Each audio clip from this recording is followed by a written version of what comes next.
अब आप लोगों ने किसी ना किसी ने कभी ना कभी सत्यनारायण भगवान की कथा तो सुनी होगी, कराई भी होगी अपने अपने घर में। कथा तो बहुत बड़ी है पर हमने महत्व घटा दिया। सत्यनारायण का अर्थ क्या है? सत्य कहते हैं जो हर स्थिति में एक समान है।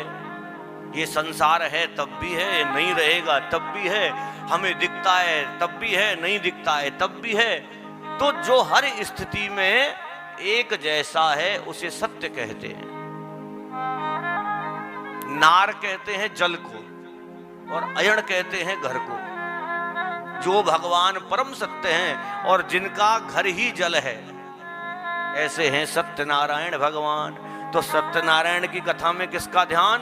उसी सुप्रीम पावर का ध्यान हो रहा है। तो श्रीमद् भागवत के अंदर किसी देवता की उपासना नहीं, क्योंकि जिस पुराण को आप पढ़ो, जिस ग्रंथ को आप पढ़ो, जो लोग दुर्गा सप्तशती का पाठ करते हैं उन्होंने पढ़ा होगा कि दुर्गा जी से ही उत्पत्ति बताई गई है और दुर्गा जी से ही अंत बताया गया है। जो शिव पुराण पढ़ते हैं तो शिव जी से ही उत्पत्ति बताई है, शिव जी से ही अंत बताया गया है। आप जितने जितने पुराण पढ़ोगे भ्रमित होते चले जाओगे कि भाई किसको माने, कहां से उत्पत्ति हुई, कौन अंत कर रहा है, यहां तो सब चल रहे हैं। तो जो सुप्रीम पावर है उसकी ओर जोड़ने के लिए यहां लिख दिया। श्रीमद् भागवत के पहले श्लोक में वर्णन किया गया कि सच्चिदानंद रूपाय विश्वोत्पत्त्यादि हेतवे तापत्रय विनाशाय श्री कृष्णाय वयं नुमः। सतचित घनचित आनंद। परमात्मा का कैसा स्वरूप वर्णन किया? सत जो परम सत्य है, आनंद का स्वरूप है, सच्चिदानंद। अब इसमें से कोई भी एक शब्द हटा दिया जाए तो चिद हटा दिया जाए तो सदानंद बन जाएगा, है ना। आनंद हटा दिया जाए तो सच्चिद बन जाएगा। तो एक भी हटाया तो परमात्मा अपूर्ण हो जाएंगे। इसलिए भगवान का नाम है सच्चिदानंद। अब आनंद क्या है? भगवान को आनंद क्यों कहा गया? भगवान के तो लाखों करोड़ों नाम है, आनंद क्यों कहते हैं? आपको मानो अभी मई जून का महीना है, कहीं बाहर से आए, आपको इतनी प्यास लगी,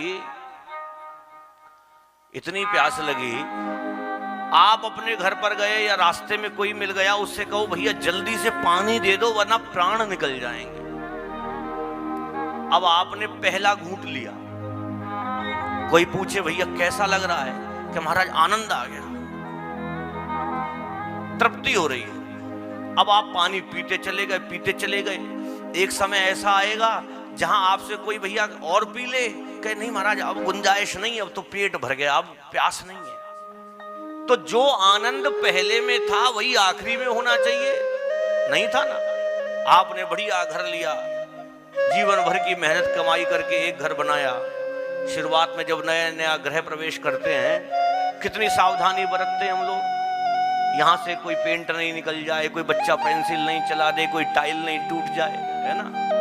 परंतु उसी घर में आप 20 साल रह रहे, 20 साल बाद कहा जाए, वो कहेगा रह होने दो, भाड़ में जाने दो, अपने को क्या है, अपने को बस 2 रोटी पानी है, जैसे तैसे समय कट जाए। क्यों भाई? जो 20 साल पहले आनंद था वही समय आनंद होना चाहिए कि नहीं? पर वो आनंद अब नहीं है। क्यों नहीं है? वो हमारी कामना थी, वो हमारी तृष्णा थी, वो हमारा मोह था। अब वो मोह समाप्त हो गया तो वो भी, तो हमने उसको आनंद का नाम दे दिया। पर आनंद कहाँ होता है? आनंद होता है नंद और यशोदा के यहाँ पर। भगवान का नाम क्या है कि नंद घर आनंद भय।